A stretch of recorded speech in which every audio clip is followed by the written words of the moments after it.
In this video, we're going to look at how we can manage our named ranges using a tool called the Name Manager. In the last video, we helped Zara name each of her columns, but she's decided that amount paid would be a better name for her amount data. Now, what we don't want to do is go and create another named range called amount paid. It won't replace the first, it will be added as well, and we'll end up with two named ranges looking at the same data, which may cause confusion and problems down the line. So what we're going to do is actually edit the existing named range. And we do that by coming to our Formulas tab, and in the Define Names group, clicking on our Name Manager tool. If you hover over it, you'll see the keyboard shortcut is Ctrl F3. I'm going to click on that, and similar to the name box, it gives us a list of all the named ranges, but you can see it gives us a lot more information, like the values contained, the cells it refers to, and the scope. It also gives us the option to create a new named range, edit an existing one, or delete an existing one. Now we want to edit the amount named range, so making sure it's highlighted, we're going to click the Edit button, and then we're just going to click into the name box and type our underscore and paid. You'll notice we can also change the cells it refers to, but we can't change the scope, so that's one thing you have to get right up front. Now click OK, and our named range has been updated. Any calculations that refer to this named range will automatically pick up the change, so this won't impact our calculations in any way. The other thing we can do is create a brand new named range. Now I'd like to create one that refers to my system date cell, so I'm going to click the New button, but you'll see it automatically picks up the values that I had highlighted previously. So I'm going to change the name to be System Date, but then I'm going to change the range it refers to be B2. I can also change the scope, so I'm going to do that so you can see the difference, and I'm going to make it MC Invoice Report, and then I'm going to say OK.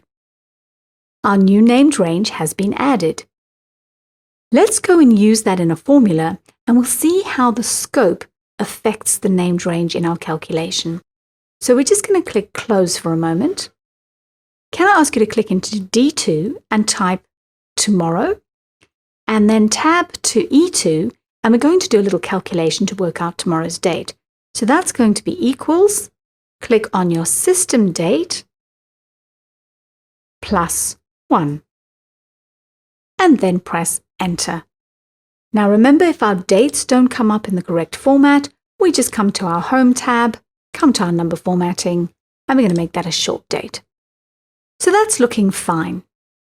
Now the next thing we're going to look at is what happens if we delete a named range. So coming back to our Formulas tab, I'm going to come to my Name Manager. I'm going to scroll down till I get to System Date, and I'm going to press Delete. Excel is going to check, are you sure you want to do this? And you actually do need to be careful, but for now we're going to say OK and close. You'll see my formula immediately breaks. If you delete a named range that is being used by a calculation, it will not replace the named range with the original cell reference. It will simply give you a name error. So that's something to be very cautious of. Now in this case, we don't actually need that calculation, so I'm just going to remove it, but do be cautious when deleting named ranges. Now one last little thing we're going to look at in this video. While we know to go and look at named ranges in the name box or the Name Manager, other people might not know about these tools, and so it's handy to know how we can document our named ranges in the workbook. And Excel provides us with a tool to do this as well. So just so we don't get in the way of anything, I'm going to click into Q5. I'm coming back to our Define Names. We're going to come to the Use in Formula and click the drop-down arrow. And right at the bottom, there's a Paste Names option, which we're going to select. And then we're going to choose Paste List. And if I just double-click between the Q and the R to widen that a bit, There's our full list of named ranges as they currently stand.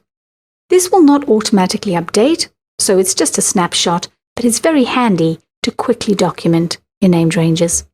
So 2 things we've looked at there, the paste names and the name manager, which will allow you to edit, delete, and even add new named ranges.